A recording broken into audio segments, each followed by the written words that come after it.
પાટણના બજારમાં રાત્રે લાગી આગ. આગની ચપેટમાં 5 દુકાન આવી. માલ સામાન બળીને ખાખ. ફાયર વિભાગે માંડ મેળવ્યો કાબુ.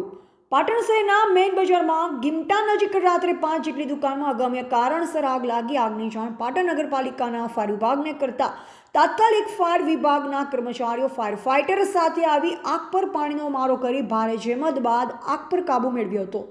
પાટણ શહેરના મેઇન બજારના ગીવટ નજીક આવેલ વિશાલ ફૂટવેર, સહારા ફૂટવેર, ડોલર ફૂટવેરમાં આગ લાગી. ત્યારબાદ આગ બાજુમાં આવેલી બાલચંદ્ર એન્ડ કંપનીમાં પ્રસરી હતી, પરંતુ તેમાં એલિવેશન બળી ગયું. તો બાજુમાં આવેલ હીરા જ્વેલર્સની દુકાનમાં આગની ચપેટમાં આવી અને આગળના એલિવેશન બળી ગયું હતું. આમ આગ ચપેટમાં આવનાર લગભગ તમામ દુકાનો ભસ્મીભૂત થઈ છે અને દુકાન માલિકોને અસહ્ય ભારે નુકસાન વેઠવાનો વારો આવ્યો છે.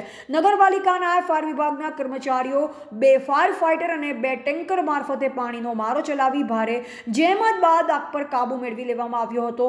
ફાયર વિભાગની સાથે સેવાભાવી યુવાનો પણ મદદમાં લાગ્યા. આગમાં કોઈ જાનહાનિ થઈ નહોતી. આગ જોવા માટે મોટી સંખ્યામાં લોકો દોડી આવ્યા હતા. પાટણ એ ડિવિઝન પોલીસ સ્ટાફ તેમજ હોમગાર્ડ જવાનો ઘટના સ્થળે પહોંચી લોકોને વેખ્યા હતા અને વાહન વ્યવહાર ડાયવર્ટ કરાવ્યો ખસેડ્યા હતા. સૂત્રો પાસેથી મળતી માહિતી અનુસાર શોર્ટ સર્કિટથી આગ લાગી હોય તેવું અનુમાન છે. અહેવાલ માનસી ચૌધરી, સબંધ ભારત ન્યૂઝ, પાટણ.